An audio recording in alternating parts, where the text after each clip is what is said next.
الله أكبر الله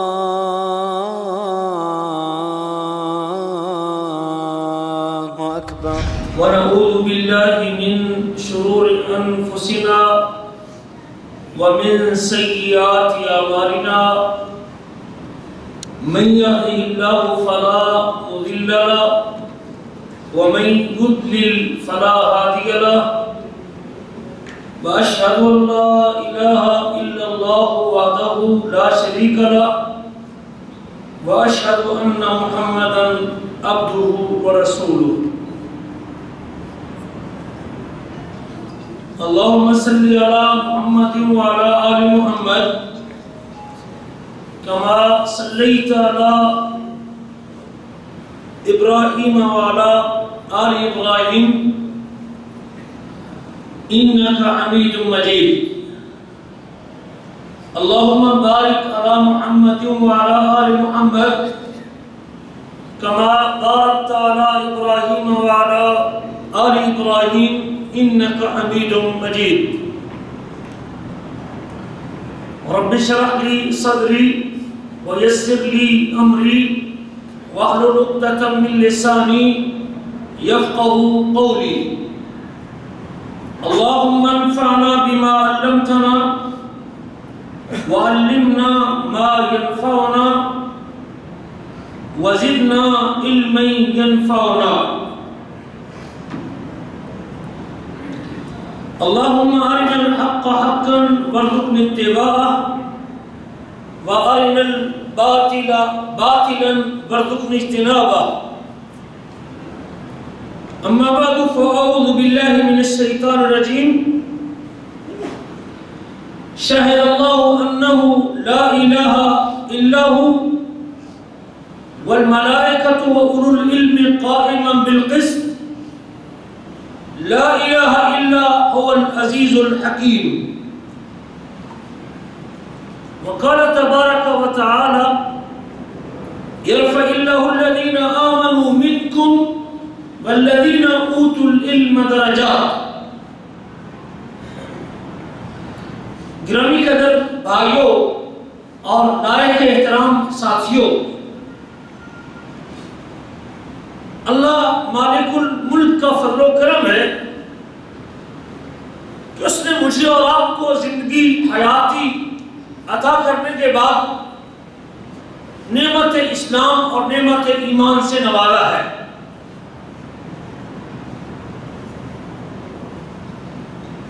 آخری نبی حضرت محمد رسول اللہ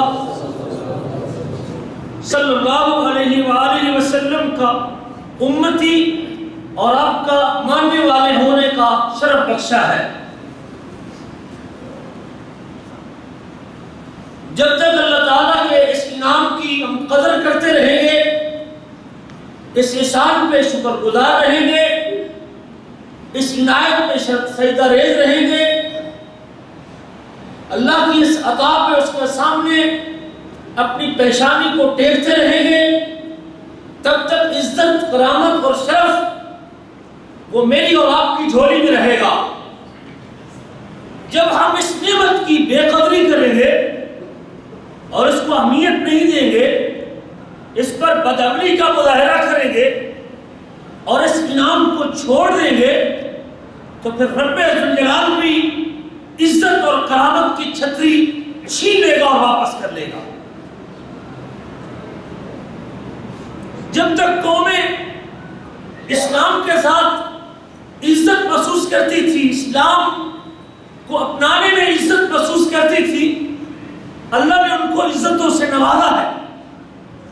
اور جب اسلام پہ چلنے والے اسلام کی وجہ سے اپنے آپ کو احساس کمتری کا شکار کرنے لگے، اسلام سے ناواقفیت کی وجہ سے، اسلام کو نہ جاننے کی وجہ سے، اسلام کو نہ سمجھنے کی وجہ سے، اسلام کی قدر نہ رکھتے ہوئے جب اسلام سے لوگوں نے ہاتھ چھڑانا شروع کیا، پھر عزت اور کرامت کے وہ تاج بھی اللہ نے چھین لیے اور واپس کر لیے.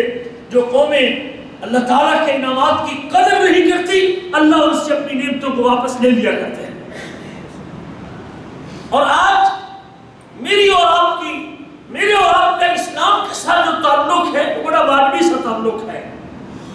کہنے کی حد تک صرف چند ایک عبادات اور چند ایک شعائر جسے ہم کہتے ہیں اس کو ہم کہنے کی حد تک اپنانے کو تیار ہیں، لیکن ان کی روح بھی ہمارے اندر نظر نہیں آتی۔ جو مقصد تھا، جو مقصد تخلیق تھا، جس لیے اللہ نے وہ پیغام بھیجا تھا، جس لیے وہ وحی اتاری تھی، جس لیے وہ کتاب آئی تھی، جس لیے پیغمبر کو نبی اور رسول بنا کے بھیجا گیا تھا، آخری حبیب کو میرے اور آپ کا مرشد بنا کے بھیجا گیا تھا، وہ مقصد آج ہمارے ہاتھ سے نکل گیا ہے۔ اور اس کی بنیادی وجہ یہ ہے کہ ہم علم سے دور ہو گئے۔ ہمیں نہ اپنی کتاب کا علم ہے، نہ اپنے رسول کا علم ہے، نہ اپنے اللہ کا علم ہے، نہ رب کی معرفت ہے، نہ اللہ کی پہچان ہے، نہ اسلام کی پہچان ہے، نہ ایمان کی پہچان ہے، نہ قرآن کی پہچان ہے۔ جس قدر ہم جہالت کی تاریکیوں میں ڈوبتے گئے، اللہ ذو الجلال نے بھی عزت و وقار کی چھتری ہم سے واپس لینا شروع کیا۔ جو لوگ اس کی اہمیت سے واقف تھے، اس کی قدر کو جانتے تھے، اس کی فضیلت کو جانتے تھے، وہ لوگ یقیناً اس کے اوپر عمل پیرا ہونا بھی اپنے لیے باعث سعادت سمجھتے تھے۔ آج دو قسم کی بیماریاں ہمارے اندر موجود ہے، جو شیطان دو قسم کے ہتھیار استعمال کر رہا ہے، ایک شہوت کا ہتھیار اور ایک شبہ کا ہتھیار۔ شہوت اور شبہ یہ دو قسم کے ہتھیار ہیں جو شیطان کے سب سے بڑے ہتھ کنڈے ہیں لوگوں کو دین سے بگاڑا کرنے کے لیے۔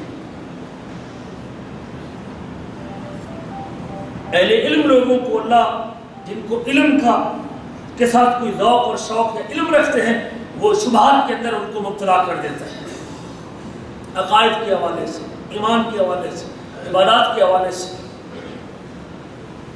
شیطان شبہات کے اندر مبتلا کر دیتا ہے۔ اور کچھ لوگوں کو علم ہے، معلوم ہے، شبہات سے بچے ہوئے ہیں، لیکن صرف اپنی ذاتی شہوت کی وجہ سے اس کے اوپر عمل نہیں کرتے۔ علم رکھتے ہیں کہ یہ فرض ہے، علم رکھتے ہیں کہ یہ سنت ہے، علم رکھتے ہیں کہ واجب ہے، علم رکھتے ہیں کہ حلال ہے، علم رکھتے ہیں کہ حرام ہے، لیکن اس کو چھوڑنے کو تیار۔ حرام کا علم ہے لیکن چھوڑتا نہیں، ناجائز ہونے کا علم ہے لیکن چھوڑتا نہیں۔ وجہ کیا ہے؟ شہوت۔ اس شہوت کے بیماری سے بچنا چاہتے ہیں، یہ شبہات سے اپنے آپ کو نکالنا چاہتے ہیں۔ شہوات اور شبہات سے نکلنے کے لیے وہ راستہ علم کا ہی ہے۔ جب علم آئے گا شبہ دور ہو جائے گا، جب علم آئے گا معرفت ہوگی، پہچان ہوگی، پھر شہوت دور ہو جائے گی۔ اس کا علاج بھی علم۔ دیکھ لیں اللہ تعالیٰ نے ذکر دیا اپنی کتاب، وَإِذَا سَمِعُوا مَا أُنزِلَ إِلَى الرَّسُولِ تَرَىٰ أَعْيُنَهُمْ تَفِيضُ مِنَ الدَّمْعِ، جب وہ سنتے ہیں اس کلام کو جو رسول کی طرف نازل کیا جاتا ہے، آپ ان کی آنکھوں کو دیکھتے ہیں کہ اس سے کیا ٹپکتے ہیں؟ علم آتا ہے، پہچان آتی ہے نا، معرفت آتی ہے نا۔ اللہ کی قدر اور اللہ کی عظمت کا جب تذکرہ ان کے سامنے ہوتا ہے، جب اللہ تعالیٰ کی کمالات اس کے سامنے آتے ہیں، تو جب علم آتا ہے، پہچان آتی ہے، اتنی بڑی ذات کی مخالفت کر رہا ہوں، اتنی بڑی ذات کی حکم عدولی کر رہا ہوں، اتنے بڑے نبی کا فرمان کا مذاق اڑا رہا ہوں، تو پھر اس وقت دلوں میں نرمی پیدا ہوتی ہے اور واپس آدمی آ جاتا ہے۔ وہ شہوت کی جو دیوار ہوتی ہے اس کو توڑ دیتا ہے اور اللہ کی طرف راغب ہوتا ہے، اور اللہ کی طرف اللہ کی محبت سے مارا مال ہوتا ہے وہ شخص۔ دیکھ لیں قرآن سننے سے بڑے لوگوں کی زندگی بنی۔ جب قرآن کا علم نہیں تھا تو دور تھے، لیکن قرآن کا علم ہے، جب وہ آتا گیا بس سنتے گئے اور دل کی دنیا تبدیل ہوتی۔ بڑے واقعات اس کے اوپر ہیں۔ حضرت جبیر بن مطعم کا واقعہ ہے کہ سب سے پہلے میرے دل پہ ٹھوکر لگی تو سورۃ طور کی تلاوت سے لگی تھی۔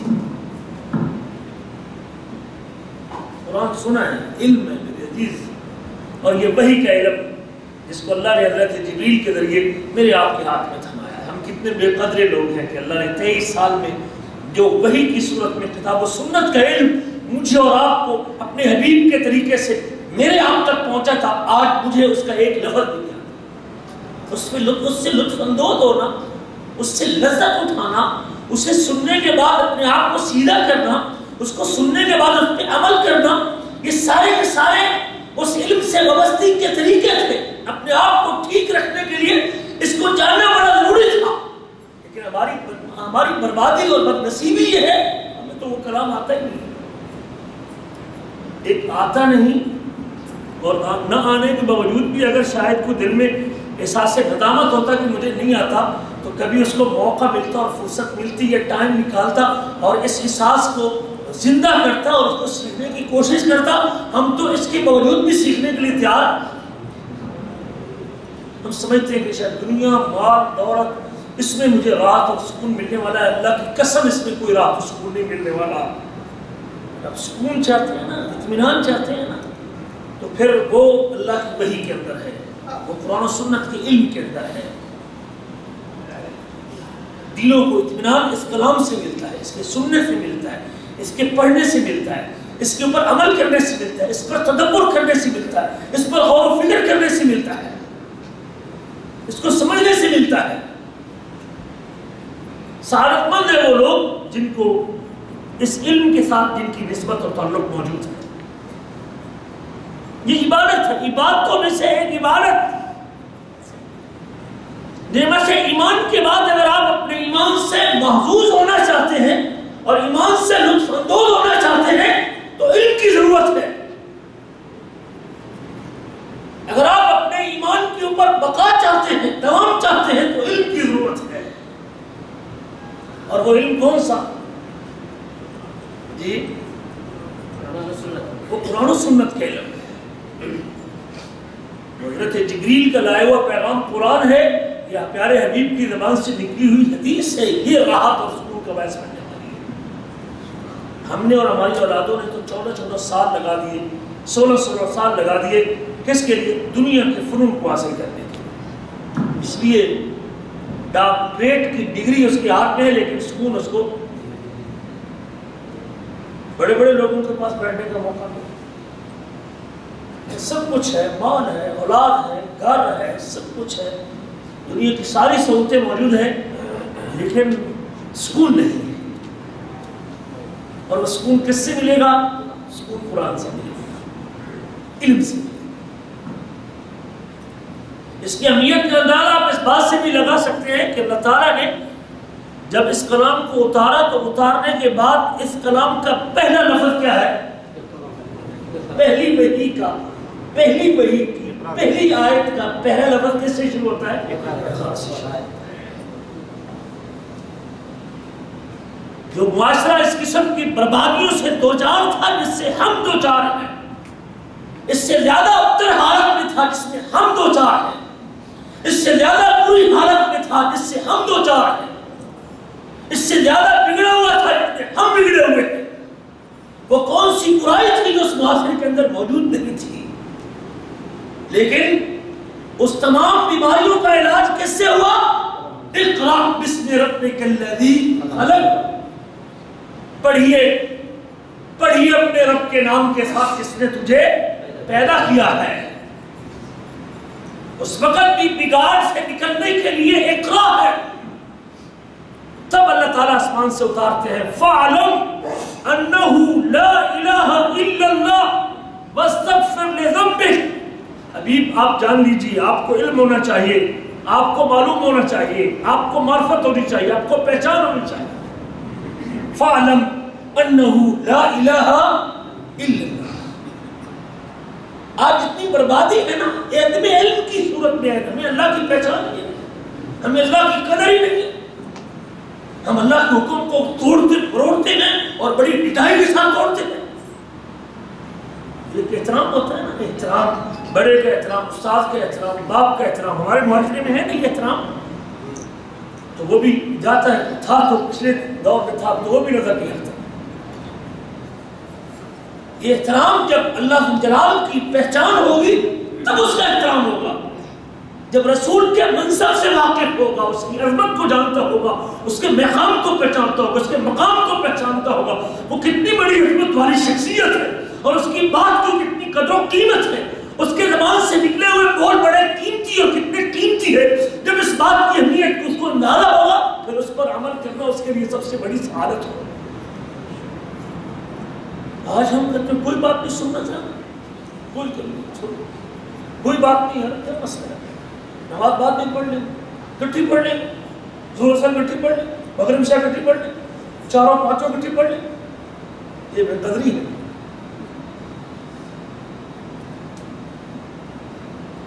اللہ کے نبی کی سیرت کو پڑھا ہوتا، پیغمبر تو کبھی ایک نماز کو بھی بلا وجہ اور بغیر سبب کے دوسری نماز تک لیٹ، اس نبی نے کتنی ترغیب دلائی اللہ کی بندگی کی، اللہ کی عبادت، اس نبی کے دل میں اللہ کا کتنا احترام تھا اور کتنی پہچان تھی اپنے رب کی، کہ وہ پیغمبر اذان سننے کے بعد فوراً کہاں آتے تھے؟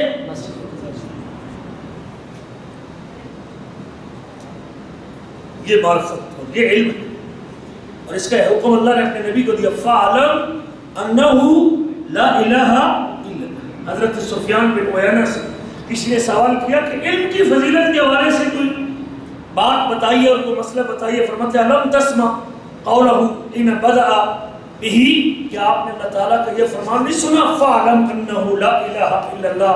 آپ کو علم ہونا چاہیے، آپ کو معلوم ہونا چاہیے کہ وہ شخص اس اکیلے اللہ کے علاوہ کوئی عبادت کے لائق نہیں ہے۔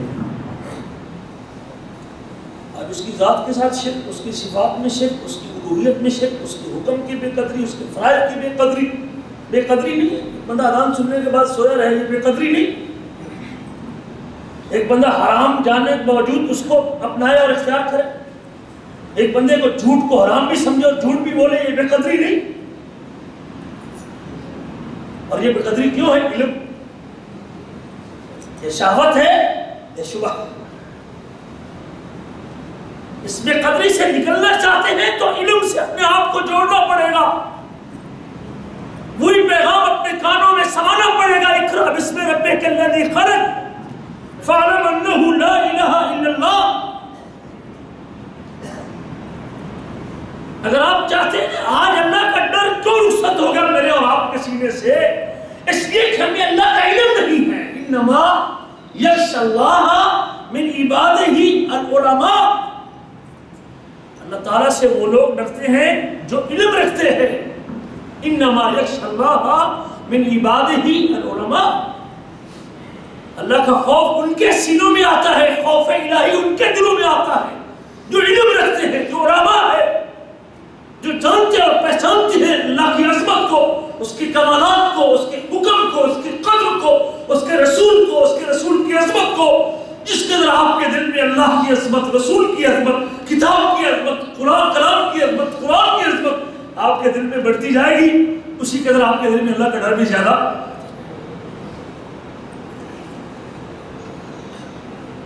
اللہ تعالیٰ نے اپنے نبی کو ایک ہی چیز کثرت سے لینے کا حکم دیا ہے، ایک ہی چیز،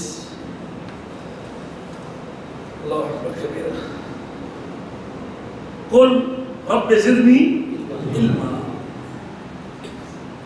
ہم تو کسی اور چیز کی زیادتی میں لگے ہوئے ہیں،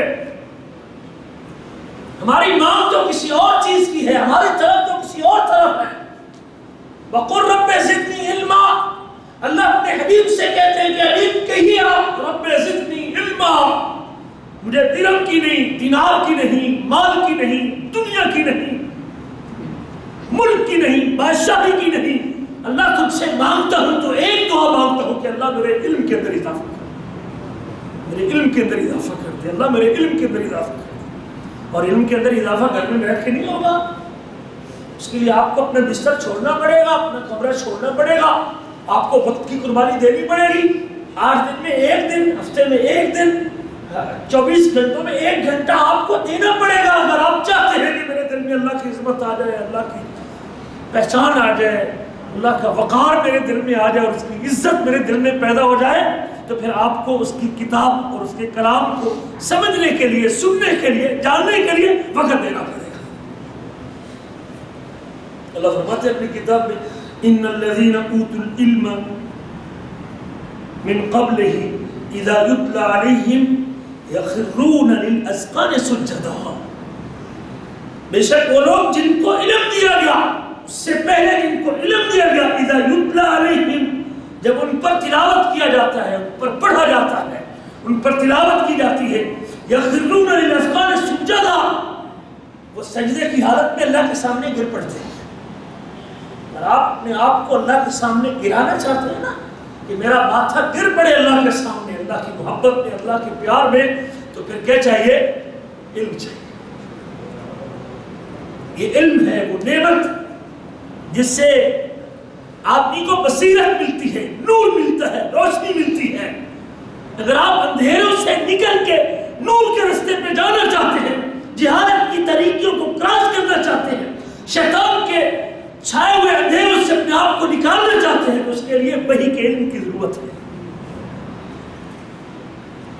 علم وہ نور ہے جو آدمی کو بصیرت عطا کرتا ہے، چیزوں کے حقائق تک پہنچاتا ہے. آنکھوں کا اندھا شخص بھی اگر اس کے دل میں ایمان کا نور موجود ہو، علم کا نور موجود ہو، تو اس کو اس آنکھوں کی بینائی کے غائب ہونے کا کوئی ڈر، اس کی بڑی قدر و قیمت ہوتی ہے. اللہ فرماتے ہیں فَإِنَّهَا لَا تَعْمَى الْأَبْصَارُ، بس بے شک آنکھیں اندھی نہیں ہوتی، وَلَكِنْ تَعْمَى الْقُلُوبُ الَّتِي فِي الصَّدْرِ، لیکن وہ دل اندھے ہوتے ہیں، وہ دل اندھے ہوتے ہیں جو سینے میں ہوتے ہیں. اور دل کیسے اندھا ہوتا ہے؟ دل جہالت سے اندھا ہوتا ہے، دل تکبر سے اندھا ہوتا ہے، دل شہوت کی پیروی کرنے سے اندھا ہوتا ہے. دل جب اس کی خوراک بند کر دیں گے دل اندھا ہو جائے گا، جب اس کو وحی کا پانی نہیں ملے گا دل اندھا ہو جائے گا. اگر اپنے دل کو زندہ کرنا چاہتے ہیں تو علم کی ضرورت ہے. یہ علم عبادت ہے، عبادتوں میں سے ایک عبادت ہے. اللہ تعالیٰ نے ان لوگوں کی تعریف کی اپنی کتاب میں جن کو اللہ تعالیٰ نے ان کے سینوں میں اللہ تعالیٰ نے آیات بینات کو محفوظ کیا ہے. قل، اللہ فرماتے ہیں ان کی تعریف میں بل هو آیات بینات فی صدور الذین اوتوا العلم، بلکہ یہ واضح آیات ہے، واضح نشانیاں، واضح آیات ہیں ان لوگوں کے سینوں میں جن کو اللہ نے علم عطا کیا ہے. وما یجحد بآیاتنا الا الظالمون، ہماری آیتوں کا انکار ظالم لوگ ہی کرتے ہیں. علم والوں کے اللہ نے تعریف کی ہے، علم والوں کو یہ شرف بخشا ہے کہ ان کے سینوں میں آیات بینات ہوتی ہیں، واضح دلائل ہوتے ہیں، اللہ کی معرفت اور اللہ کی پہچان کی واضح نشانیاں ان کے سینوں میں.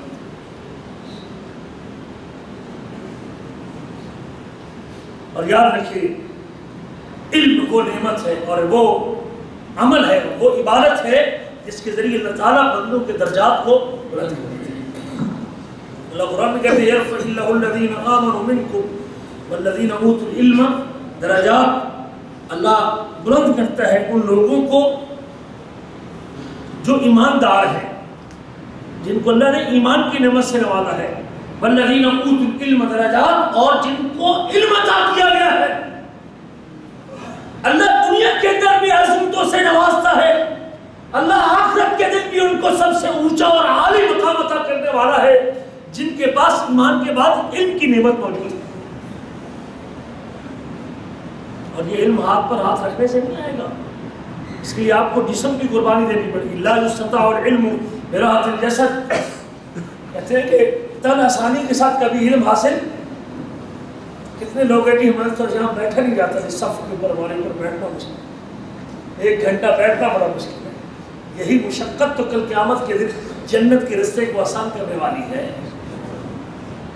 یہ علم کا راستہ ہے، اس سے اللہ بلندی عطا کرتا ہے. نبی کریم کا فرمان بھی ہے، اللہ کے رسول فرماتے ہیں، آپ کا ارشاد گرامی ہے، ان اللہ یرفع بهذا الکتاب اقواما ویضع به آخرین، اللہ اسی کتاب کے ذریعے قوموں کو عروج ثریا پہ پہنچا دیتے ہیں، بلندی عطا کرتے ہیں، اور لوگوں کو اسی کتاب کا علم نہ رکھنے کی وجہ سے ذلت و رسوائی سے دوچار کر دیتے ہیں. ہم جتنے اس کتاب سے، اس وحی سے دور ہوتے جائیں گے، ذلت و رسوائی ہمارا مقدر بنتی جائے گی. میری بات نہیں، اللہ کے نبی کا فرمان. ذلتوں سے نکلنا چاہتے ہیں اور بلندیوں سے وابستہ ہونا چاہتے ہیں اور بلندیوں کو پانا چاہتے ہیں، اس کے لیے راستہ علم کا ہے. اس کتاب کے ساتھ تعلق جوڑنا پڑے گا، اس قرآن کے ساتھ، اس وحی کے ساتھ اس کا تعلق جڑ جائے گا. اللہ اس کو عظمت عطا کرنے والے ہیں. دنیا کے اندر بھی اللہ اس کو مقام عطا کرتے ہیں، آخرت کے اندر بھی اس کو مقام عطا کرتے ہیں۔ یہ جہاد ہے، علم کا اصول یہ بھی جہاد ہے۔ نبی کریم کا ارشاد گرامی ہے، من جاء مسجد هذا، جو شخص میری اس مسجد میں آیا، لم یأتیہ الا بخیر یتعلمہ اور یعلمہ، اس کا آنے کا مقصد کسی خیر کو پانا اور سیکھنا ہے یا سکھانا ہے، فهو فی منزلۃ المجاہد فی سبیل اللہ، اس کو اللہ کے راستے میں جہاد کرنے والے کے برابر اجر ملتا ہے۔ اس کا مقام ایک مجاہد کا مقام، جو علم حاصل کرنے کے لیے میری اس مسجد میں آتا ہے، علم سیکھنے کے لیے آتا ہے یا علم سکھانے کے لیے آتا ہے، اللہ تعالیٰ اس کو جہاد کا ثواب عطا کرتے ہیں۔ علم وہ عبادت ہے، اور علم وہ چیز ہے جس کے اوپر اللہ کے رسول صلی اللہ علیہ وسلم نے رشک کرنے کا حکم دیا ہے۔ فرمایا حسد کرنا یہ جائز نہیں ہے۔ کسی کے اوپر نعمت اور احسان کو دیکھ کے اس کے زوال کی تمنا کرنا، اس کو حسد کہتے ہیں۔ ایک ہوتا ہے حسد اور ایک ہوتا ہے رشک۔ رشک یہ ہوتا ہے کہ آپ کسی کے پاس کوئی نعمت دیکھیں نا تو اللہ سے دعا کریں کہ اللہ مجھے بھی عطا کر دے، اس کے پاس بھی رہے اور مجھے بھی عطا کر دے۔ اور حسد یہ ہوتا ہے کہ اللہ اس سے بھی چھین لے اور مجھے دے دے، یہ حسد ہوتا ہے۔ اللہ کے نبی فرماتے ہیں لا حسد الا فی اثنتین، دو چیزیں قابل رشک ہیں، قابل رشک ہیں۔ لا حسد الا فی اثنین، رجل آتاہ اللہ مالا فسلطہ علی ہلکتہ فی الحق، ایک وہ شخص جس کو اللہ نے مال عطا کیا ہے، دولت عطا کی ہے، مالا مال کیا ہے، اور اس مال کو وہ حق پہ خرچ کرتا ہے، اللہ کے راستے میں خرچ کرتا ہے، اللہ کی رضا میں خرچ کرتا ہے، اللہ کی خوشنودی کے لیے خرچ کرتا ہے، وہ شخص قابل رشک ہے۔ آپ کہہ سکتے ہیں کہ اللہ اس کو مال عطا کیا ہے، مجھے بھی مال عطا کر دے، میں بھی اسی طرح خرچ کروں گا۔ اللہ اس کو بھی مال تو نے دیا ہے، مجھ کو بھی دے گا تو میں اسی طرح خرچ کروں گا۔ اور ایک اور شخص بھی قابل رشک ہے، نبی کریم فرماتے ہیں وَرَجْلٌ آتَاهُ اللَّهُ الْحِكْمَةَ، اور وہ شخص جس کو اللہ نے حکمت عطا کی ہے، دانائی عطا کی ہے، وَهُوَ يَقْضِي بِهَا وَيُعَلِّمُهَا، اور اس کے مطابق فیصلہ بھی کرتا ہے اور اس کی تعلیم بھی دیتا ہے اور اس کو سکھاتا بھی ہے۔ وہ شخص بھی جس کو اللہ نے علم عطا کیا ہے، دانائی عطا کی ہے، حکمت عطا کی ہے، وہ شخص بھی قابل رشک ہے۔ دنیا کی باتوں کے دنیا میں جو عبادات ہم کرتے ہیں یہ ساری کی ساری ختم ہو جائے گی دنیا میں، لیکن ایک ایسی عبادت بھی ہے جو آدمی کے مرنے کے بعد بھی فائدہ دیتی ہے، اور وہ علم کی عبادت ہے۔ آپ نے علم سیکھا ہے، یہ علم سکھایا ہے، یہ وہ عبادت ہے کہ آدمی دنیا سے چلا جاتا ہے اور پھر اس کی دنیا سے جانے کے بعد سینکڑوں لوگ اس کی وراثت کو آگے منتقل کرتے ہیں۔ رب ذوالجلال ان سینکڑوں اور ہزاروں اور لاکھوں لوگوں کی نیکیوں کا ثواب اس پہلے مدرس اور علم سکھانے والے کو عطا کرتے رہتے ہیں۔ آج مجھے تو شوق ہی نہیں، سیکھنے کا شوق ہی نہیں، تڑپ ہی نہیں ہے، فکر ہی نہیں ہے، اس طرح ہمارا ذہن ہی نہیں ہے اللہ کی قسم۔ اور اگر ایسے زندگی گزر رہی تو سمجھ لو کہ ایک دن آئے گا کہ جو کچھ موجود ہے وہ بھی چھن جائے گا۔ ابھی تو کوئی حلال حرام کا بتانے والا آپ کو ملتا ہے، لیکن ایک وقت آئے گا جب یہ بھی نہیں ملے گا۔ ابھی بھی یہ ایسی جگہ ہے کہ ایسے شرک ہیں جن میں کوئی مسئلہ بتانے والا موجود، اور یہ ہماری بے پرواہی کا نتیجہ ہے، اور یہ ہماری غفلت کا نتیجہ ہے۔ نبی کریم کا ارشاد گرامی ہے اذا مات الانسان انقطع عمله الا من ثلاث، جب آدمی مرتا ہے تو اس کے عمل کا سلسلہ منقطع ہو جاتا ہے، ٹوٹ جاتا ہے۔ نماز ختم، روزہ، حج، زکوٰۃ، چاروں باتیں تبھی تک کرے گا نا، صلہ رحمی جی ختم، ماں باپ کی خدمت ختم، قرآن کی تلاوت ختم، ساری باتیں جو آپ کرتے تھے مرنے کے بعد جب روح نکل نہیں گئی۔ لیکن کچھ چیزیں ایسی بھی ہے جس کا اس کے مرنے کے بعد بھی فائدہ ملتا ہے۔ ان میں سے ایک صدقۃ جاریۃ، اگر کوئی اپنے ہاتھ سے مال خرچ کر کے گیا ہے، اللہ تعالیٰ اس کے مرنے کے بعد بھی اس صدقہ جاریہ کا ثواب اس کو عطا کرتے رہتے ہیں۔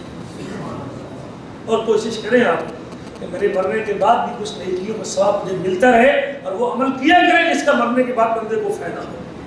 فرمایا دوسری چیز او علم ينتفع به، علم چھوڑ کے گیا ہے اور اس کے دنیا سے جانے کے بعد وہ قبر میں پڑا ہوا ہے. اب اس کے بعد اس کے شاگرد اور شاگردوں کے شاگرد اور ان کے شاگرد اور ان کے شاگرد, اللہ اکبر, قیامت تک جو لوگ بھی اس سے علم پڑھنے کے, جن کو علم پڑھانے میں یہ سبب بنا ہے, ان کی شاگرد اور شاگردوں کے شاگرد, قیامت تک سلسلہ چلتا رہے گا, اور ان تمام کی نیکیوں کا ثواب اس شخص کو ملتا رہے گا جو قبر میں چلا گیا ہے, لیکن اس میں شاگردوں کی تعداد اور شاگردوں کے شاگرد اور علم آگے منتقل کرنے والوں کا ثواب اللہ تعالیٰ اس پہلے مدرس اور معلم کو عطا کرتے ہیں. اور یاد رکھیں گے, میرے آپ کے نبی کو پوری امت کی نیکیوں کا ثواب میرے آپ کے نبی کو ملتا ہے. کہ امت کو نیکی بتانے والا کون ہے؟ میرے آپ کے نبی. من دل علی خیر فلہ مثل اجر فاعلہ. جو شخص کسی کو خیر کا کام بتاتا ہے, اللہ اس کو اتنا عطا کرتے ہیں جتنا خیر کرنے والے کو اللہ عطا کرتے ہیں. لیکن کب ملے گا؟ جب مجھے خود علم ہوگا. آپ لوگوں کو مسائل بتاتے ہیں, لوگوں کو نماز سکھاتے ہیں. کوئی ایک شخص کہہ سکتا ہے کہ میں نے فلاں بندے کو پوری نماز سکھائی؟ علم ہے نا یہ. اگر آپ کو علم ہوگا تو آپ سکھائیں. قرآن پڑھنا سکھائیں لوگوں, نماز سکھائیں لوگوں, عقیدہ سکھائیں لوگوں, اللہ کی توحید کا علم سکھائیں لوگوں, نبی کریم کی سیرت سکھائیں لوگوں. جتنی دیر تک وہ آپ کی سنتوں پہ جو آپ نے بتائی تھی وہ عمل کرتا رہے گا, آپ دنیا سے چلے گئے, اللہ تعالیٰ اس کا ثواب آپ کے کھاتے میں ڈالتا رہے گا. تو ایک شخص کسی نئے آنے والے مہمان کو جعلیات کا راستہ دکھاتا ہے اور خود خروج پہ چلا جاتا ہے, خروج نہائی پہ چلا جاتا ہے, لیکن اس کو جعلیات میں لانے والا وہ شخص ہے جو یہاں سے چلا گیا یا دنیا سے چلا گیا, وہ قبر میں پہنچا ہوا ہے, اور یہ شخص 40 سال تک اس کے بعد اسی جعلیات کے درس میں آتا رہا. اللہ تعالیٰ اس کے 40 سال تک اس کو درس سننے کا اور اس پر عمل کرنے کا ثواب اس بندے کو دیتا رہے گا جو پہلے دن اس کو جعلیات لے کے آیا تھا. یہ چھوٹا کام ہے, بڑا کام ہے. یہ عبادت ہے, اور یہ ایسی عبادت ہے جس کا آج مجھے احساس نہیں, جب قیامت کے دن اس کو نیکیوں کا ایک انبار ملے گا لوگوں کو بتانے کی وجہ سے, تب اس کا احساس ہوتا ہو میں تو ایک بندہ لے کے آیا تھا, کاش کہ میں 10 اور 100 بندہ لے کے آیا ہوتا, آج مجھے ان کی باتوں کا مجھے بھی فائدہ ملا ہوتا. مرنے کے بعد جس چیز کا آدمی کو فائدہ ہوتا ہے ان میں سے ایک یہ نفع بخش علم بھی ہے. او ولد صالح یدعو لہ, کہ نیک اولاد چھوڑ کے گیا ہے اور نیک اولاد اس کے لیے دعا کرتی ہے. کوشش کریں کہ اولاد نیک چھوڑ کے جائے, صالح چھوڑ کے جائے, نمازی چھوڑ کے جائے, اللہ سے ڈرنے والی چھوڑ کے جائے, دینداری کی چھاپ ان پہ نظر آنی چاہیے. میرے مرنے کے بعد میری اولاد نمازی تو ہو, یہ فکر کیا کریں, رات کو اٹھ کے اللہ سے دعا کیا کریں, اللہ سے دعا کیا کریں کہ اللہ میری اولاد کو نیک اور صالح بنا. کچھ ائمہ کی سیرت میں لکھا ہے کہ اپنی رات کی عبادت کو لمبا کرتے تھے, اس لیے کرتے تھے کہ اللہ میری اولاد کو نیک کر دے. جب اپنی اولاد کو یاد کرتے ہم اپنی تہجد کی رکعتوں کی تعداد کو بڑھا دیتے اور اپنے قیام کو بڑھا دیتے تھے, اس لیے کہ اللہ ہماری نیکی کی وجہ سے ہماری اولاد کو بھی نیک بنا دے.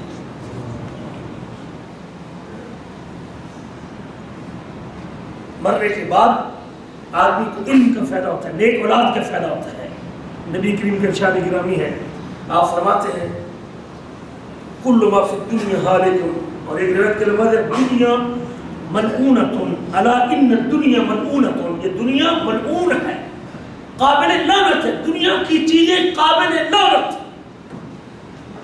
اللہ سے دور کرنے والی دنیا کی چیزیں جو آدمی کو اس کے رب سے دور کرتی ہیں, یہ لعنت کا, یہ قابل لعنت ہے. لعنت کا مطلب یہ اللہ سے دور کرتی ہے. الدنیا ملعونۃ, وہ دنیا ملعون ہے, اس کے اوپر لعنت ہو. یہ اللہ سے بندے کو, دنیا کی ہر وہ چیز جو بندے کو اللہ سے دور کرتی ہے وہ ملعون ہے.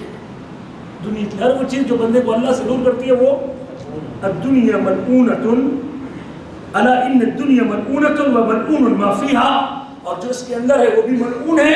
الا ذکر اللہ وما والا او عالم او متعلم, مگر اللہ کا ذکر, دنیا کی وہ چیز جس سے اللہ کی یاد تازہ ہوتی ہے, اللہ کی محبت تازہ ہوتی ہے, اللہ کا حکم پر عمل کرنے کا موقع ملتا ہے. دنیا کی وہ چیز جس سے اللہ کی محبت سے بندہ سرشار ہوتا ہے, دنیا کی وہ چیز جس سے اللہ کی یاد کو تازگی ملتی ہے, وہ لعنت سے پاک ہے.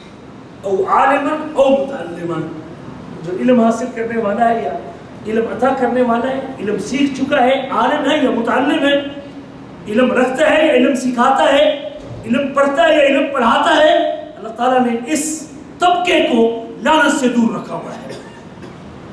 وہ ملعون نہیں ہے, وہ شخص ملعون نہیں ہے جس کا تعلق علم کے ساتھ ہے. علم پڑھنے والا ہے یا علم پڑھانے والا ہے, اللہ نے کہا وہ شخص لعنت سے پاک ہے. اگر آپ اپنے آپ کو لعنت سے بچانا چاہتے ہیں اس کے لیے بھی یہی حل ہے کہ آپ اپنے آپ کو علم سے وابستہ کر دیں, علم سے جوڑ دیں. نبی کریم کا ارشاد گرامی ہے, آپ نے فرمایا ہے دنیا 4 قسم کے لوگوں کو ملتی ہے. دنیا کتنے لوگوں کو؟ دنیا میں 4 قسم کے لوگ, انما الدنیا لاربعۃ, نفر دنیا 4 قسم کے لوگوں کے لیے ہے. اور آپ اور میں خود اپنے آپ کو دیکھ لیں کہ ہمارا کیا مقام ہے ان لوگوں میں سے. حضرت مقبشہ الانصاری الانماری اس روایت کو روایت کرتے ہیں, کہتے ہیں کہ نبی کریم صلی اللہ علیہ وسلم سے سنا, فرمایا تھے ثلاثۃ اقسم علیہن, 3 باتوں پر میں قسم اٹھا کے بات کرتا ہوں, وہ احدثکم حدیثا فاحفظوہ, اور میں تم کو حدیث سناتا ہوں اس کو تم یاد کر لو. سمجھا سب سے پہلی بات ما نقص مال من صدقہ, جو صدقہ ہے وہ مال میں کمی نہیں کرتا. ولا ظلم عبد مظلمۃ فصبر علیہا, جب کسی بندے پہ ظلم کیا جاتا ہے اور ظلم پر صبر کرتا ہے اللہ تعالیٰ اس کی عزت میں اضافہ کر دیتے ہیں. تو مظلوم ہے نا, صبر کر لے اس ظلم کے اوپر اللہ اس کی عزت کو بڑھا دیتے ہیں. ولا فتح عبد باب مسألۃ الا فتح اللہ علیہ باب فقر, جو بندہ لوگوں سے مانگنا شروع کرتا ہے اللہ اس کو فقیر بنا دیتے ہیں. لوگوں کے سامنے ہاتھ پھیلانا شروع کرتا ہے نا اللہ تعالیٰ اس کی فقیری کے دن شروع کر دیتا ہے اس وقت, جو لوگوں سے مانگنا شروع کرتا ہے. اس لیے لوگوں کے سامنے ہاتھ نہ پھیلا کرے, جب مانگے کس سے مانگے؟ اللہ سے. فرمایا انما الدنیا, دنیا 4 قسم کے لوگوں کے لیے ہے. عبد رزقہ اللہ مالا و علما فهو یتقی فیہ ربہ, ایک وہ شخص ہے جس کو اللہ نے مال بھی عطا کیا ہے اور علم بھی عطا کیا ہے, اور وہ علم کی روشنی میں اللہ سے ڈرتا ہے, علم کی روشنی میں اپنے اللہ سے ڈرتا ہے اور صلہ رحمی بھی کرتا ہے اور جانتا ہے اللہ کے حق کو بھی جانتا ہے. اور یہ ان 4 لوگوں میں سے سب سے اونچا مقام رکھنے والا شخص ہے جس کے پاس علم بھی ہے اور دنیا بھی ہے, اور وہ دنیا علم کے مطابق علم کی روشنی میں اللہ کے راستے میں خرچ کرتا ہے. یہ ان 4 لوگوں میں سے سب سے اونچا مقام رکھنے والا شخص ہے. فرمایا دوسرا شخص عبد رزقہ اللہ علما ولم یرزق مالا, ایک وہ شخص ہے جس کو اللہ نے علم عطا کیا اور مال عطا, جس کو اللہ نے علم عطا کیا ہے اور مال عطا نہیں کیا. فهو صادق النیت, لیکن نیت کا سچا ہے, اس کی نیت ٹھیک ہے, اور یہ کہتا ہے لو ان لی مالا لعملت بعمل فلان فهو بنیتہ, لیکن اگر میرے پاس مال ہوتا تو میں فلاں شخص کی طرح مال کو خرچ کرتا, اگر میرے پاس مال ہوتا تو فلاں شخص کی طرح مال کو خرچ کرتا, میرے پاس مال ہوتا تو میں بھی صلہ رحمی کرتا, میرے پاس مال ہوتا تو میں فقیر پہ خرچ کرتا, میرے پاس مال ہوتا تو مسکین کو عطا کرتا, میرے پاس مال ہوتا تو غریبوں میں لوٹا دیتا. اس کے پاس علم ہے لیکن دل میں حسرت اور تڑپ ہے کہ میرے پاس اگر مال ہوتا تو میں اس مال کو اپنے رب کی رضا میں خرچ کرتا.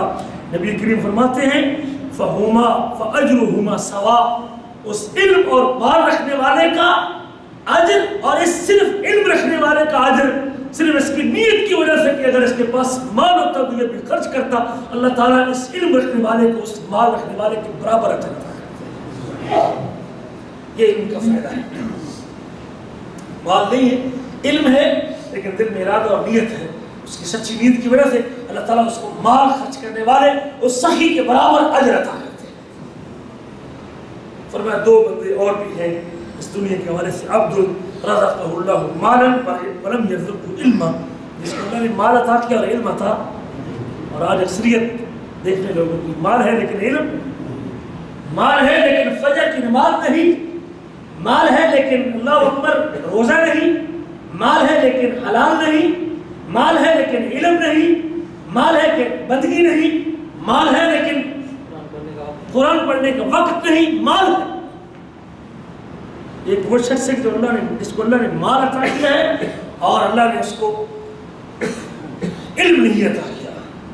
وَيَحْبِطُ فِي مَالِهِ بِغَيْرِ عِلْمٍ, اور بغیر مال کے اپنے مال کے اندر مصروف اور مشغول ہے, پاگل ہو گیا اپنے مال کے اندر, مال میں پاگل کر کے.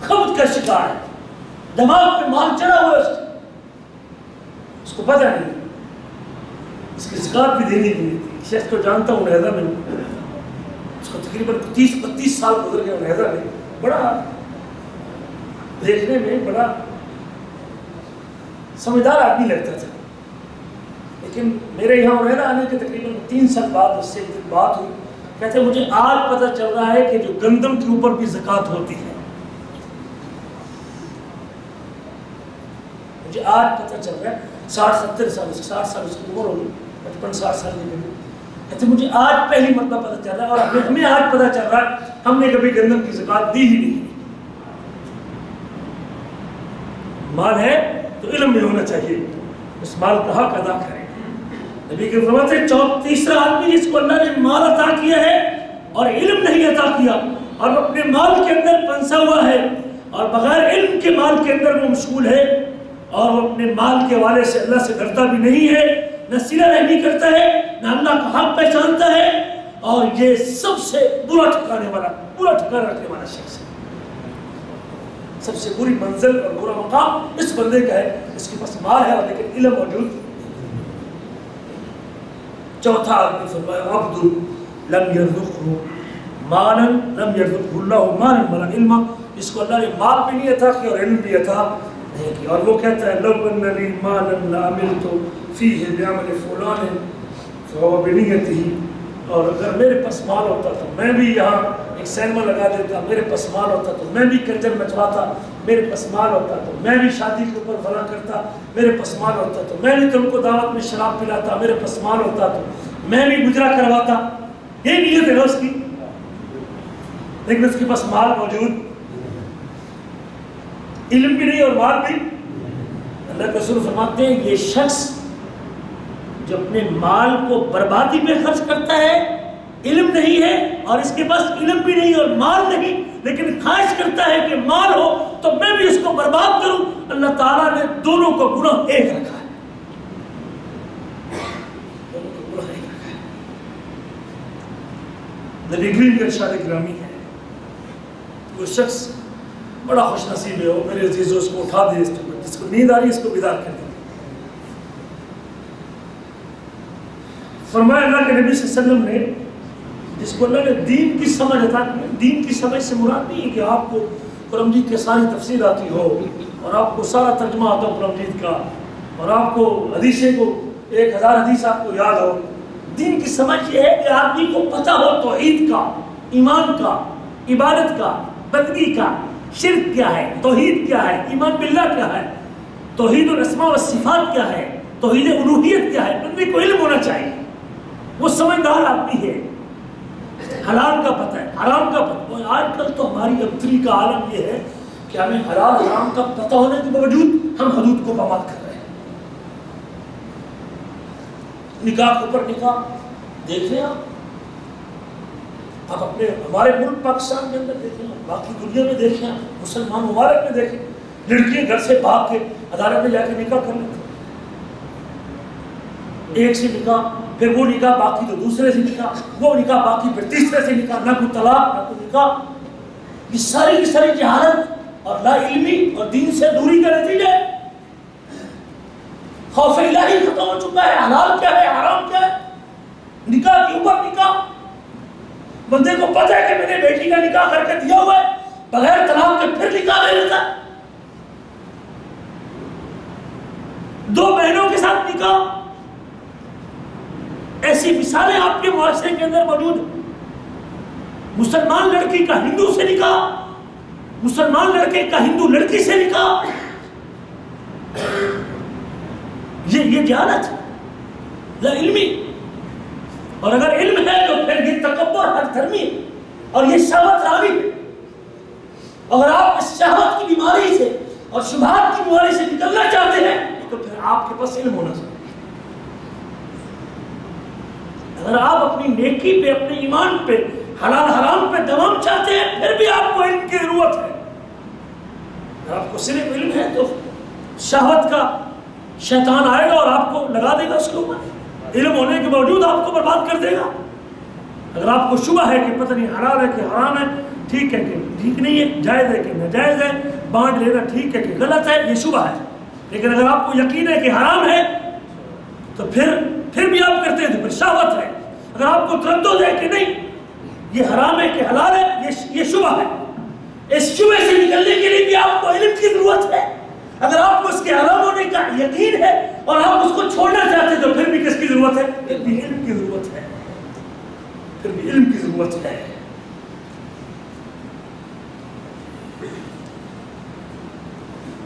اور وہ خوش نصیب آدمی ہے آپ میں سے جس کو یہ مجلس ملتی ہے، جس کو واللہ اس کو ایک جمعرات یا ایک جمعے میں صرف ایک مسئلے کا علم ہوتا ہے، حلال ہے کہ حرام ہے. وہ فیصلہ کر کے نکلتا ہے کہ یہ مسئلہ حلال ہے. اس کو پتا تھا، میرے علم نہیں تھا. اس کو ایک جمعرات میں 8 دن کے بعد ایک مسئلہ یاد ہو کے چلا جاتا ہے. یہ اللہ تعالیٰ کا اس کے اوپر احسان ہے کہ اس کو یہ توفیق ملی ہوئی ہے. اس مجلس کو آپ معمولی نہیں سمجھا کریں. آپ کو اگر ایک مجلس میں صرف ایک مسئلے کا، ایک چیز کے حرام ہونے کا پتہ چل گیا اور آپ کو یقین ہو گیا کہ استاد نے جو بتایا، قرآن کی آیت پڑھی ہے، یہ شراب حرام ہے، جھوٹ حرام ہے، چغلی حرام ہے، نماز فرض ہے، یہ علم ہے نا. بھلے آپ کو عربی عبارت یاد نہ ہو، حدیث یاد نہ ہو، قرآن کی آیت یاد نہ ہو، لیکن آپ کو مسئلے کا پتہ ہو کہ یہ چیز حرام ہے. یہ نہیں مجھے پتا کہ آیت کہاں ہے، کس پارے میں ہے، کس صورت میں ہے، حدیث کا حوالہ کیا ہے، یہ نہیں مجھے پتا، لیکن مجھے یہ پتا ہے کہ یہ چیز، یہ علم ہے. اور اتنا پتہ تو چلتا ہے کہ نہیں چلتا؟ اگر آپ کو یہ مجلس نصیب ہے اور اس قدر آپ کو علم حاصل ہو رہا ہے تو اللہ کا انتخاب ہے. مالک ملک کی نظر انتخاب پڑی پورے صنایع میں سے، پورے علیحدے میں سے، تو آپ پہ پڑی ہے. یہ اللہ تعالیٰ کی تجھ سے خیر خواہی ہے کہ تجھے اس مجلس میں آنا نصیب ہو گیا ہے. اللہ نے آپ کو یہ نعمت عطا کی ہے. یہ میری بات نہیں، یہ میرے آپ کے نبی کا ارشاد گرامی ہے. رسول کریم فرماتے ہیں، حضرت عبداللہ بن عباس روایت کرتے ہیں، من یرد اللہ بہ خیرا، من یرد اللہ بہ خیرا، جس بندے سے اللہ بھلائی کا ارادہ کرتے ہیں، اللہ چاہتا ہے بھلائی کرنا جس بندے پہ. کون چاہتا ہے؟ کون چاہتا ہے؟ اللہ جس بندے سے بھلائی کرنا چاہتا ہے، اللہ جس بندے کی خیر خواہی چاہتا ہے، یفقہہ فی الدین، اللہ اس کو دین کی سمجھداری عطا کرتا ہے. ایک مجلس میں آپ کو ایک سال میں 54 جمعراتیں ملتی ہیں. ایک سال کے بعد 54 حرام مسئلے. اگر ایک مجلس میں ایک حرام کا بھی آپ کو علم ہو جائے، سال کے بعد 54 حرام چیزوں کا علم تو ہوگا کہ نہیں ہوگا؟ اور وہ شخص جو ایک سال تک اس مجلس میں آتا رہا اور اس کو علم ہوتا رہا، وہ شخص اور اس مجلس سے باہر بیٹھنے والا شخص دونوں برابر ہیں. قل هل يستوي الذين يعلمون والذين لا يعلمون. اللہ تعالیٰ اپنے حبیب سے کہتے ہیں فرما دیجئے کہ علم رکھنے والے اور علم نہ رکھنے والے دونوں برابر ہیں؟ قطر برابر نہیں. اس طرح دن اور رات برابر نہیں، سورج اور چاند برابر نہیں، اندھیرا اور روشنی برابر نہیں، سردی اور گرمی برابر نہیں. اس طرح علم رکھنے والا اور جاہل بھی برابر. یہ اللہ کی نظر انتخاب ہے جو آپ پہ پڑی ہے. اللہ کا شکریہ ادا کیجیے. یہ اللہ کی توفیق ہے جو آپ کی جھولی میں اللہ نے ڈال دی ہے. آپ اس کو لے کے آگے مجلس میں، اور آپ نے سیکھ لیا ایک مسئلہ، دین کا ایک مسئلہ سیکھ لیا. گھنٹے کا پورا درس آپ کو یاد نہیں ہے، صرف ایک مسئلہ بھی آپ نے سیکھ لیا اور یاد کر لیا کہ یہ چیز حرام ہے، اور آپ کے علم میں آگے کہ آج کے بعد یہ کام نہیں کرنا. اللہ کی قسم یہ اللہ کی خیر خواہی ہے جو تیرے ساتھ، جو رب نے تجھے یہاں آنے کی توفیق بخشی ہے. اس کی قدر کیجیے، اللہ کے انتخاب کی قدر کیجیے. من یرد اللہ بہ خیرا یفقہہ فی الدین. علم کے لیے نکلنا یہ جنت کا راستہ ہے. اور سب سے بڑی کامیابی وہ جنت کا حصول ہے. سب سے بڑی کامیابی وہ جنت کا حصول ہے.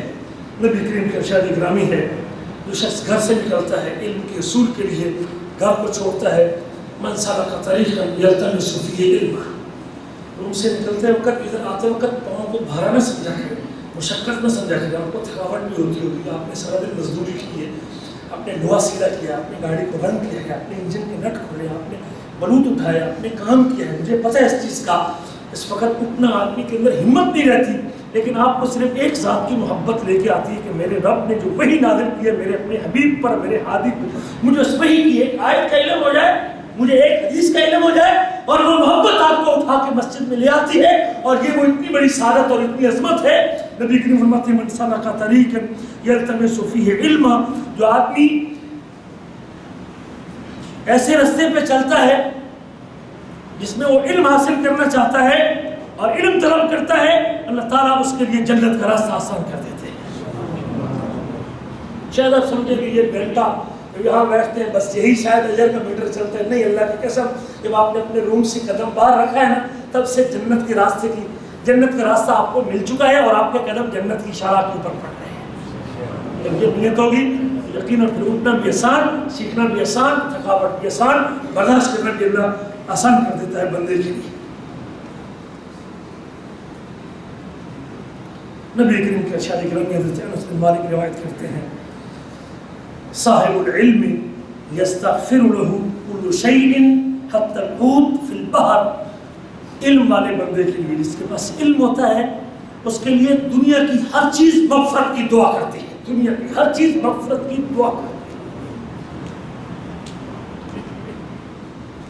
یہاں تک کہ سمندر کی مچھلیاں اور بلوں کے اندر چونٹیاں بھی اس کے لیے مغفرت اور بخشش کی دعا کرتی ہیں۔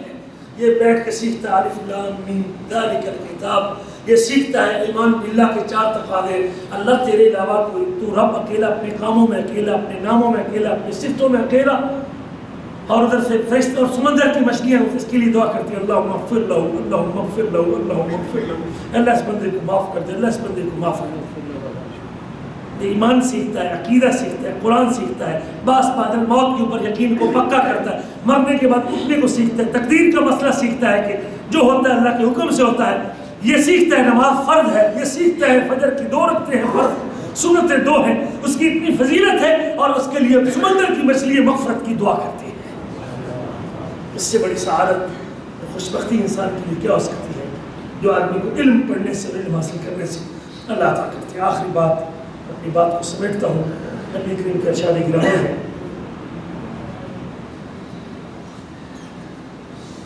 نظر اللہ عمران سمع مقالتی فبلغها فرب حامل فقه غیر فقیہ، ورب حامل فقه الا من هو افقہ۔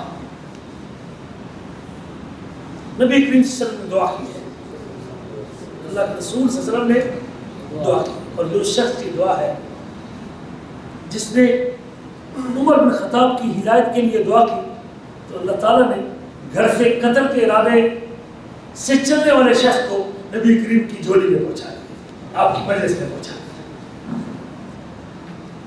جو شخص کی دعا ہے، جس شخص نے دعا کی اللہم اہد ام ابی ہریرہ، اللہ ابو ہریرہ کی ماں کو ہدایت نصیب فرما۔ ابو ہریرہ کے گھر جانے سے پہلے ماں اسلام قبول کرنے کے لیے تیار نہیں تھی۔ اس نبی اور اس کریم کی دعا ہے جس حبیب نے بدر کے موقع پہ اس میدان میں اللہ سے دعا کی تھی کہ اللہ یہ 313 کی میری 15 سال کی پونجی ہے، 313 کی تعداد میں 15 سال کی پونجی ہے، اگر آپ اس کو تو ہلاک کر دے گا تو کوئی تیری عبادت کرنے والا نہیں بچے گا، اب اپنی خزانوں سے اگر تو مدد کرتا ہے تو تیری مہربانی ہے۔ اللہ نے اس دعا کی قبولیت کے اوپر آسمان سے ملائکہ کو نازل کر دیا تھا۔ یہ حبیب کی دعا ہے۔ یہ حبیب کی مجلس میں ایک عورت آئی تھی کہ اللہ کے رسول مجھے دورہ پڑتا ہے اور میں ننگی ہو جاتی ہوں، میرے لیے دعا کریں کہ اللہ تعالیٰ مجھے شفا عطا کرے۔ اللہ کے رسول فرماتے ہیں ان شئت دعوت، اگر چاہتی ہے تو میں تیرے لیے دعا کر دیتا ہوں، اور اگر چاہتی ہے اور صبر کرتی ہے تو اللہ تعالیٰ اس بیماری کے اوپر تجھ کو جنت عطا کرے گا۔ وہ خاتون کہتی ہے کہ اللہ اس بیماری پر صبر کرنے سے اللہ جنت عطا کرتے ہیں تو وہ جنت میرے لیے زیادہ قیمتی ہے، میں جنت لے لیتی ہوں اللہ تعالیٰ سے۔ لیکن میرے لیے ایک درخواست، ایک دعا ضرور کیجیے گا کہ اللہ میرے جسم کو ننگا نہ کرے، جب میں بے ہوش ہو جاؤں اور مرگی کا دورہ پڑے تو اللہ میرے جسم کو ننگا نہ کرے۔ مجھ سے یہ برداشت نہیں ہوتا کہ بے ہوشی کی حالت کے اندر بھی میرا جسم ننگا نہ ہو۔ اللہ کے رسول نے دعا کی اور پھر اس عورت کو دورہ پڑتا تو اس کا جسم کبھی ننگا نہیں رہتا۔ جو سبیب کی دعا ہے، یہ سبیب نے ایک آدمی کو جب کسی لشکر کے لیے روانہ کیا جہاد کے میدان میں تو وہ گھوڑے میں نہیں بیٹھ سکتا تھا، آپ نے گھوڑے کو پکڑا اور اللہ سے دعا کی اللہ اس بندے کو گھوڑے میں بٹھا دے، پورا سفر طے کر کے آیا اور کہیں کسی جگہ سے وہ گرا ہی نہیں اور پورے گھوڑے کے اوپر سوار رہا، اور معمولی سا جو گھوڑے پہ بیٹھ نہیں سکتا تھا اللہ تعالیٰ نے اس کو ثابت رکھا۔ آئیے اگر اس نبی کی دعا آپ بھی لینا چاہتے ہیں، دو دعائیں میں آپ نبی کریم کی آپ کو سناتا ہوں. ایک تو یہ دعا ہے رحم اللہ عمران صلی قبل العصر اربع، اللہ اس بندے پہ رحم کرے جو عصر کی نماز سے پہلے 4 رکعتیں پڑھتا ہے. کس کی دعا ہے؟ نبی کریم کی رحمت کی یہ دعا لینا چاہتے ہیں تو عصر کی اذان کے بعد اور جماعت سے پہلے 4 رکعتوں کا خیال رکھا جائے. نبی کریم فرماتے ہیں اللہ تعالیٰ اس مرد پہ رحم کرے جو رات کو بیدار ہوتا ہے اور اپنی بیوی کو بیدار کرتا ہے اور اس کے منہ کے اوپر پانی کے چھینٹے مارتا ہے اور اس کو بھی بیدار کرتا ہے اور اس کو بھی اپنے ساتھ مصلی پہ کھڑا کر لیتا ہے اور وہ بھی 4 رکعت 2 رکعت نماز پڑھ لیتی ہے اور یہ بھی نماز پڑھ لیتی ہے. اس عورت پہ اللہ رحم کرے جو اپنے خاوند کو بیدار کرتی ہے. اگر یہ دعا بھی لینا چاہتے ہیں تو اپنے آپ کو بھی بیدار کیا کریں اور اپنی گھر والی کو بھی بیدار کیا کریں. ایک دعا جو اس ہمارے موضوع کے ساتھ تعلق رکھتی ہے، آپ فرماتے ہیں اللہ اس بندے کے چہرے کو پررونق کر دے، اس کو خوشگوار کر دے، تر و تازہ کر دے. اللہ اس بندے کے چہرے کو تر و تازہ کر دے. اللہ اس بندے کے چہرے کو تر و تازہ کر دے. سمع مقالتی، جو میری حدیث کو سنتا ہے، جو میری حدیث کو سنتا ہے، اس کو یاد کرتا ہے، اس کو دل میں بٹھاتا ہے اور پھر اگلے دن اس کو بیان کرتا ہے. یہ وہ خوش نصیب آدمی ہے جس کو ایسی محفل ملتی ہے اور ہر 8 دن کے بعد، ہر 2 دن کے بعد یہ ڈیلی اس کو ایسی مجلس ملتی ہے جس میں اللہ کے نبی کی حدیث سنتا ہے. اللہ کے حبیب اس بندے کے لیے اللہ سے دعا کرتے ہیں کہ اللہ اس بندے کے چہرے کو خوشگوار کر دے، تر و تازہ کر دے، پررونق کر دے، جو میری بات کی قدر کرتا ہے اور اس کو سنتا ہے اور آگے پھیلاتا ہے اور یاد کرتا ہے. اگر آپ بھی چاہتے ہیں کہ حبیب کی دعا مجھے بھی لگ جائے، پھر ان مجالس کو اپنے لیے قیمتی سمجھیں، علم حاصل کریں، علم کو بڑھائیں، علم کی ذاتی کی دعا کریں. اللہ سے دعا ہے کہ اللہ تعالیٰ ہمیں اس علم کے راستے کے ساتھ، سیکھنے سکھانے کے ساتھ، قطرے قطرے سے دریا بنتا ہے اور ذرے ذرے سے صحرا بنتا ہے. تھوڑا تھوڑا علم سیکھتے رہیں گے، ایک وقت آئے گا کہ ہم شہوات کا بھی مقابلہ کر سکیں گے اور شبہات کا بھی مقابلہ کر سکیں گے. اللہ مجھے اور آپ کو عمل کرنے کی توفیق نصیب فرمائے.